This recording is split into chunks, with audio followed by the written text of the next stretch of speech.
Baik pemirsa Metro TV dimanapun saja Anda berada, kita kembali lagi di Oase Ramadan 1433 Hijriah.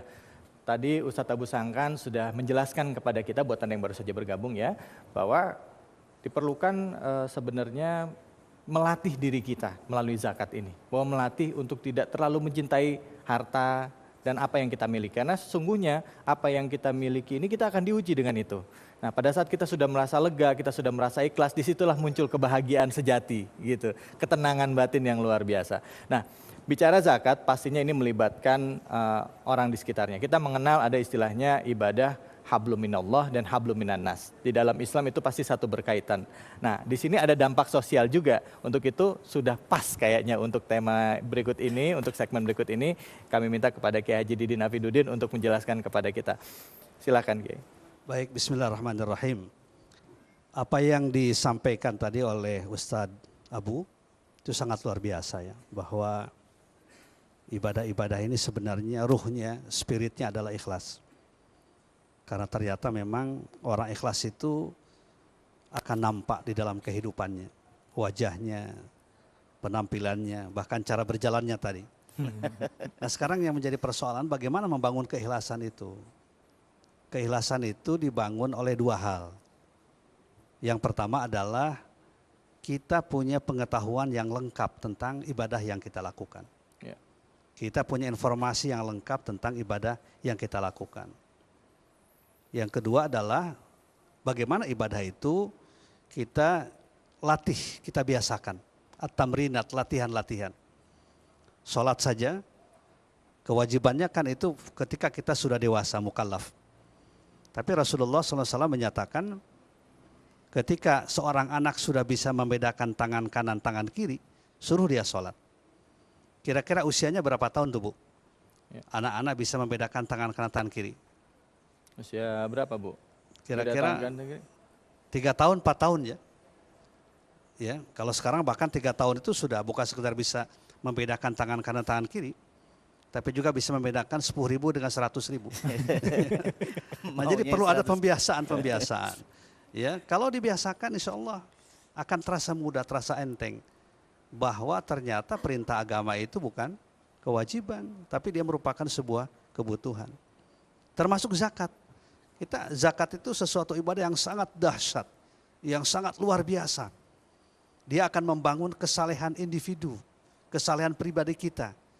Kita akan menjadi orang yang punya etos kerja yang tinggi. Sebab tidak mungkin orang bisa berinfak, orang tidak mungkin bisa berzakat kalau dia pemalas. Orang malas nggak akan bisa berzakat, berinfak.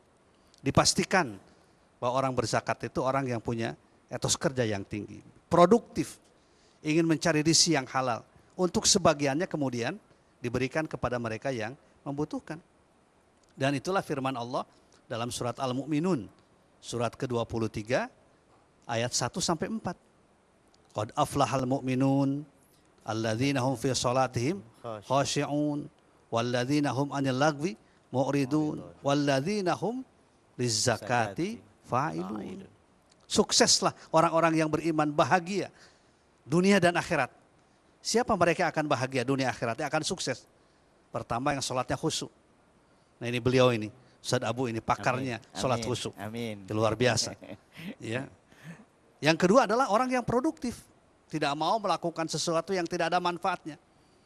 Ya. Termasuk di bulan Ramadan. Dia hanya akan mengatakan sesuatu, mengerjakan sesuatu yang ada manfaatnya. Nah kalau orang begitu, maka kemudian walladzina hum lizzakati fa'ilun, dia akan mampu menunaikan zakat. Demikian pula bahwa zakat itu akan membangun etika kerja, akhlak bekerja. Orang yang suka berzakat, berinfak, dipastikan orang yang hanya ingin mendapatkan rezeki yang halal. Ya, tidak mau yang haram. Karena infak itu bukan membersihkan harta yang haram. Hasil korupsi, dikeluarkan zakatnya merasa bersih, korupsi lagi, bukan? Ya, bukan itu. Jadi kalau duit korupsi nggak bisa bayar zakat gitu. Ya, jadi artinya memang ada kaitannya dengan pembentukan kesalehan pribadi. Betul. Tadi. Jadi bicara zakat itu bukan sekedar bicara mengeluarkan uang, mengumpulkan, tapi pembentukan karakter dan watak yang baik. Akan terbangun rasa kasih sayang, ya. Tidak sangat empati dan simpati kepada orang lain yang menderita, yang membutuhkan. Ini adalah kesalahan-kesalahan individual. Demikian pula yang terkaitan dengan kesalahan sosial luar biasa. Ya, ibadah zakat itu ibadah yang akan menyebabkan orang lain merasa tenang. Di samping kita ini tenang, bersih hati, bersih pikiran. Karena yang namanya zakat kan at-tazkiyah at-tuhru. Khudz min amwalihim shadaqatan tutahhiruhum wa tuzakkihim biha wa sholli alaihim inna sholataka sakanul lahum wallahu samiun alim. Ambil oleh engkau dari sebagian harta mereka, sedekah atau zakat, yang engkau membersihkan harta mereka, mensucikan jiwa mereka. Jadi akan bersih hati itu. Ya, dan menyebabkan kebersihan pada orang lain. Makanya orang yang suka berinfak sangat disenangi kan. Ya, beda dengan orang yang bakhil. Orang yang bakhil itu yang dibenci itu. Bakhil kumat buntut kasir meregehese. Ya. Nah, bahasa India nggak ya? meregehese itu bahasa India ya. Sulit memberi. Ya, Nabi mengatakan orang yang sahih, pemurah, yang dibangun oleh zakat dan infak, itu akan qaribum minallah, dekat dengan Allah. Ya, bukan sekedar qaribum minallah, tapi qaribum minan nas, dekat dengan manusia. Kalau meninggal dunia, qaribum minal jannah, dekat dengan sorga. Yang jauh cuma satu, ba'idun minan nar, jauh dari neraka, jauh dari kecelakaan. Di akhirat begitu, di dunia juga begitu. Orang yang pemurah itu jauh dari kecelakaan. Kalaupun dia mendapatkan musibah, musibah itu kembalinya kebaikan pada yang bersangkutan. Sebaliknya orang yang bakhil tadi, ya, Rasulullah mengatakan al-bakhil ba'idun minallah, jauh dari Allah, jauh dari rahmat Allah, jauh dari kasih sayang Allah. Ba'idun minan nas, jauh dari manusia. Enggak ada yang mau bergaul dengan orang bakhil.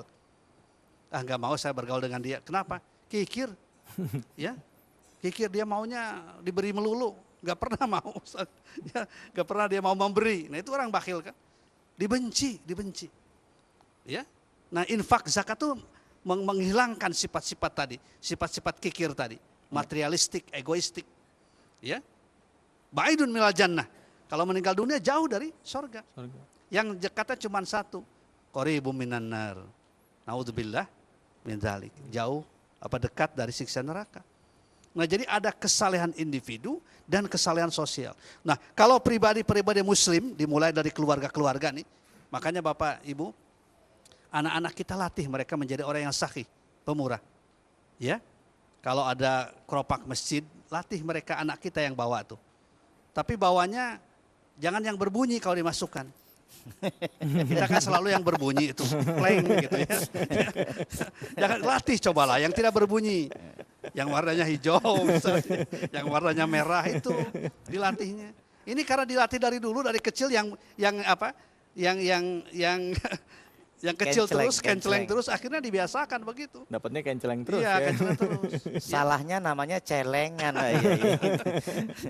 Akibatnya kan begitu dewasa, ketika dia kaya, sudah tergambar nih dalam pikirannya, lah yang namanya sodako, ya nah itu saja yang recehan. Ya, padahal di zaman sahabat coba luar biasa. Sayyidina Utsman tuh orang kaya, kaya. Tapi kalau sekali diajak infak oleh Rasulullah, dia pernah menginfakkan 100 ekor unta. 100 ekor unta. Bukan hanya ekornya saja. Betul. Sama ontanya. Coba sekarang berapa tuh 1 ekor unta itu? 40 juta itu kalau tidak salah. Jadi kalau 100 ekor berarti 4 miliar. 4 miliar. Sekali berinfak. Subhanallah. Luar biasa itu. Allah. Saya yakin ini wajahnya wajah berinfak semuanya. Amin. Wajah ahli surga ini. Amin. Ya, wajah yang dekat dengan Allah. Amin. Wajah yang dekat dengan sama manusia. Amin. Saya kira demikiannya. Baik, Pak. terima kasih Kiai. Kiai, pertanyaannya kalau kita nggak punya duit, kita mau infak gimana Kiai caranya? Ya nanti ya Kiai jawabnya ya. Nanti jangan kemana-mana, kita akan lanjutkan, tetaplah di Oase Ramadan.